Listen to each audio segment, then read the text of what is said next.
Hello guys, आप सभी का हमारे YouTube चैनल एसजे क्लासेस पर स्वागत है। आज हम पढ़ रहे हैं सूत्रध्वजांक विधि द्वारा भाग। उसका क्वेश्चन नंबर 18 पढ़ रहे हैं। सूत्रध्वजांक विधि में ध्यान रखने वाली बात मैंने पिछली वीडियो में बता भी दी थी, फिर वापस बता रहा हूँ।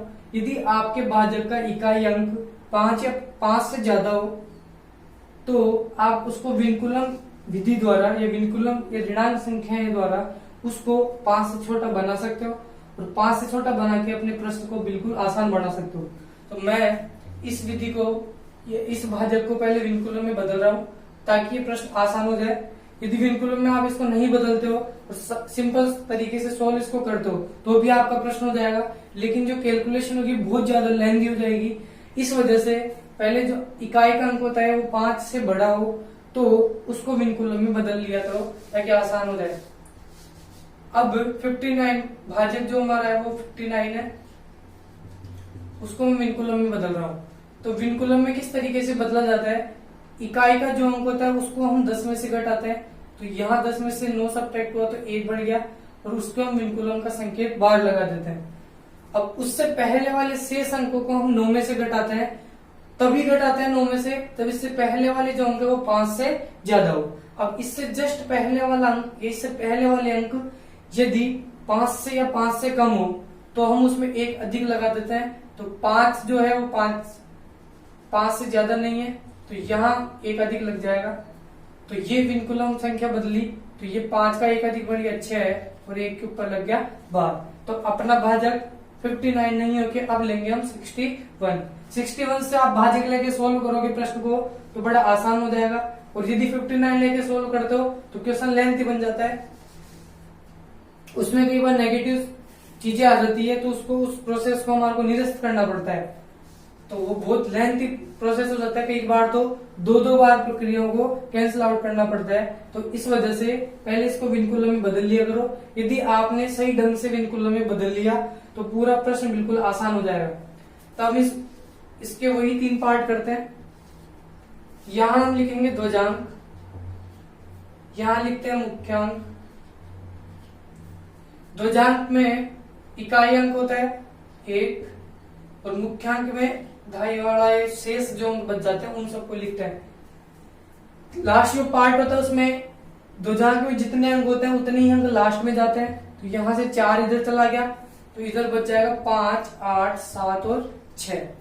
अब हम भाग देना स्टार्ट कर रहे हैं। यहां इसकी विधि में लिख रहा हूं, ये इधर संकेत बोलते हैं इनको। सबसे पहला काम 6 से डिवाइड करना। 6 से डिवाइड, मुख्यांक तो भाग देने में काम आता है और ध्वजांक होता है भागफल से इसको गुणा करके घटाने में। तो 6 का भाग 5 में तो जाएगा नहीं तो पूरी संख्या ले लेंगे 58। तो 58 में मैंने डिवाइड किया 6 से तो हमारा भागफल आ गया 9 और शेषफल आ गया 4। तो भागफल को तो लिखते हैं नीचे, अब शेषफल लिखते हैं जहां तक आप भाग दे चुके हो उसके जस्ट आगे। तो इसके आगे मैंने शेषफल यहां लिख दिया। तो नई संख्या हमारे पास बन गई 47। तो यहां आप लिखोगे नई संख्या बन गई हमारे पास 47। अब इस 47 में से हमारे को इस भागफल को ध्वजांक से गुणा करके घटाना है। तो 47 में से घटाना है भागफल मल्टीप्लाई बाय ध्वजांक। 9 से मल्टीप्लाई हो जाएगा ध्वजांक से और दोनों को मल्टीप्लाई करके उस नई संख्या में से घटाना होता है। तो 47। अब 1 जो है वो ऋणांक संख्या है, ऋणांक संख्या में से ऋणांक संख्या को इस माइनस से गुणा करेंगे तो ये बन जाता है प्लस और 9 एकम 9। 47 और 9 दोनों मिलके बन गया 56। तो हमारे पास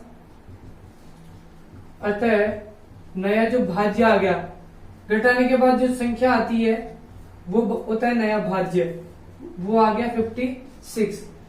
और 56 में डिवाइड होगा किससे, 6 से, तो भागफल आ गया। जब भी डिवाइड होगा तो भागफल और शेषफल प्राप्त होता है और घटाने के बाद हमारा संशोधित भाज्य प्राप्त होता है। तो यहां से भागफल आ गया 9, 9 54 और शेषफल बच गया 2। तो जितनी बार भाग गया उसको तो लिख देंगे यहाँ पे और जो शेष बच गया उसको इसके बाद। तो यहां संख्या बढ़ गई 26। तो यहां आप लिखोगे नई संख्या आपके बाद नई संख्या बनी है 26। तो 26 में से सब्ट्रैक्ट करेंगे हम इस भागफल को 1 से मल्टीप्लाई करके। तो 9 मल्टीप्लाई बाय 1, तो ये ऋणांक संख्या है, ऋणांक संख्या को इस माइनस से मल्टीप्लाई करेंगे तो प्लस बन गया, और 9 एकम 9, इसको -1 बोला जाता है, लेकिन लिखने का तरीका दूसरा है। 26 और 9 दोनों ऐड हो गया 35। 35 हो गया हमारा नया भाज्य,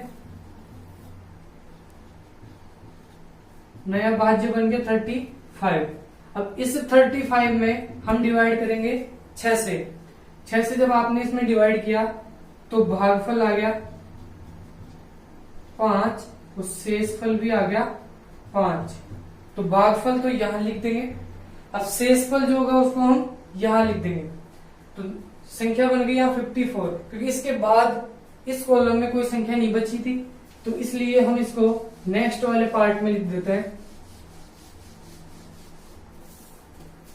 नई जो संख्या बन गई हमारे पास वो बन गई 6th वाली स्टेप है, नई संख्या वो बन गई 54। अब 54 लिख के इसको नहीं छोड़ सकते क्योंकि हमारे को यहां तक आना है, और यहां संख्या आएगी उसको डिवाइड आपने कर लिया तो अब 1 घटेगी। तो 5 1 से मल्टीप्लाई होके 54 में से इसको घटाना है 5 मल्टीप्लाई बाय 1, ठीक है, आ गया 54। 1 माइनस का है तो माइनस माइनस प्लस 5 बन जा 5, दोनों मिलके बढ़ गया 59। तो जो आपके घटाने के बाद लास्ट में जो संख्या बच रही है इसके बाद, तो वो आपका अंतिम शेषफल बच जाता है, और वो है हमारा 59। तो आप लिख सकते हो, अर्थात इक्वेशन में हमारे भागफल आया है, उस भागफल का मान आ गया 995, और जो शेषफल हमारा क्वेश्चन में निकल के आया है वो आया 59। हाँ, तो अब हम बढ़ते हैं एक्सरसाइज का 19वां क्वेश्चन।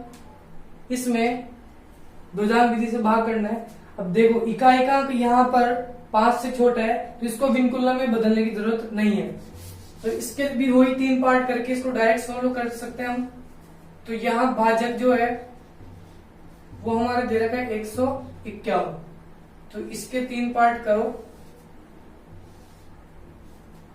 भाजक के अंदर जो इकाइकांक होता है उसको हम द्विघात बोलते हैं, और द्विघात को हम लिखते हैं यहाँ पर, और इसके नीचे लिखा जाता है मुख्यांक।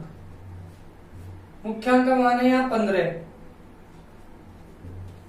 द्विघात का मान इकाइकांक ही होता है केवल, और जो शेष अंक बच जाते हैं भाजक के वो कहलाते हैं मुख्यांक। अब भाज्य के अंदर से एक अंक पीछे चला गया, क्योंकि द्विघात में हमारे पास एक ही अंक था, तो जितने द्विघात में अंक होते हैं उतने ही अंक भाज्य से तीसरे वाले पार्ट में ले जाओ, और जो शेष अंक बच जाते हैं उसको यहाँ गैप देख के आसानी से लिख सकते हो।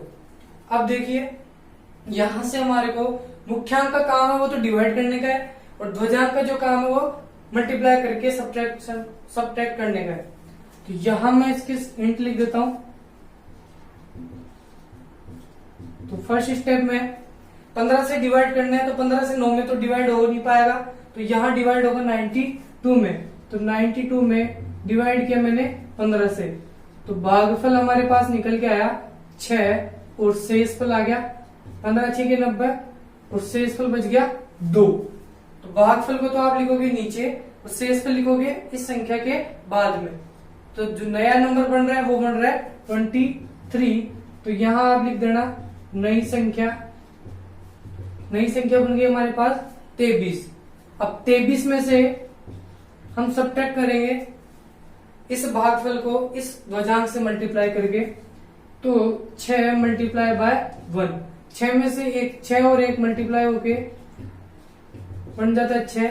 विनकुलम था तो यहाँ प्लस बन गया था, यहाँ विनकुलम में इसको नहीं चेंज किया तो 6 एकम 6 होके घट जाएगा, तो यहाँ बन गया 17। अब घटाने के बाद जो संख्या आती है उसको बोलते हैं संशोधित भाज्य। तो अतः हमारा संशोधित भाज्य 17 आ गया। इस संशोधित भाज्य से इसमें हम डिवाइड करते हैं मुख्यांक का, तो इसमें डिवाइड होगा 15 से। 15 का डिवाइड जब इसमें हुआ तो एक ही बार डिवाइड होगा, और शेषफल बच गया 2। शेषफल को हम लिखते हैं इस संख्या से बाद में। तो नई संख्या बन गई हमारे पास 25। तो पहले आप इसके भागफल और शेषफल लिख दो। 15 का भाग इसमें एक बार गया और शेषफल हमारे पास बच गया 15 एकम 15, 2 बच गया। 2 को यहां लिख दिया। नई संख्या बन गई तो यहां लिखना नई संख्या बन गई 25। अब 25 में से आपने डिवाइड कर दिया, अब आप घटाओगे तो 25 में से कौन घटेगा, 1 और 1 मल्टीप्लाई होके घट जाएगा। तो 25 माइनस 1 मल्टीप्लाई बाय 1। तो 25 में से आप 1 को सब्ट्रैक्ट करोगे तो ये आ गया 24। घटाने के बाद जो संख्या आती है उसको डायरेक्ट कहीं भी नहीं लिखते, ध्यान रखना, उसमें हम भाग देते हैं। तो 24 में भाग देंगे 15 का। 15 का भाग 24 में एक ही बार जाता है और बच जाता है हमारे पास 15 का भाग 24 में 1 और बच गया हमारे पास 9। तो यहां लिख देना भागफल आया 1 और शेषफल आ गया 9। तो भागफल को नीचे लिख दिया। अब जो शेष बच गया उसको यहां लिख दिया। तो लास्ट वाले जो नंबर बन गया हमारे पास वो है 98। अब 98 में से इस भागफल को इसमें से मल्टीप्लाई करके घटा देते हैं। तो 98 में से 1 को 1 से मल्टीप्लाई करके घटाओगे तो लास्ट में हमारे पास नंबर बच जाएगा 97। तो यहां आप लिख सकते हो, अर्थात भागफल प्रश्न में निकल के आ गया वो आ गया 611 और शेषफल आ गया 97।